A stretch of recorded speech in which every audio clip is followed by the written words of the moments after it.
At the beginning of our parasha, Hashem appears before Avraham, when all of a sudden Avraham sees three men, angels, messengers of God dressed in plain clothes, and Avraham runs to greet them and welcome them into his tent.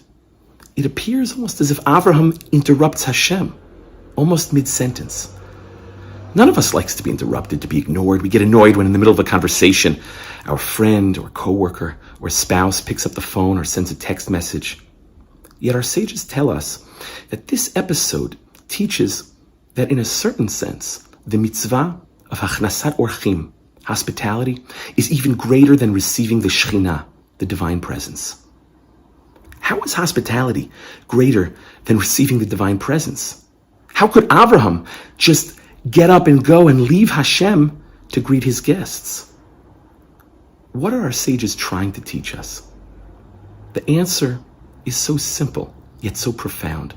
Avraham understood that Hashem is found in the mitzvah of hachnasat orchim, that Hashem is found in these messengers who come to visit him, who Avraham believes are human beings created in the image of God.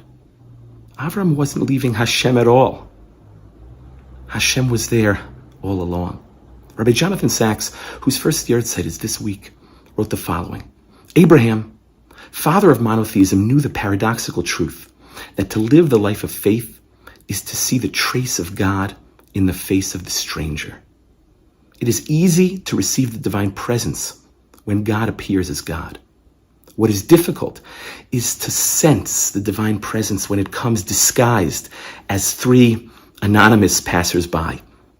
That was Abraham's greatness, writes Rabbi Sachs. He knew that serving God and offering hospitality to strangers were not two things, but one.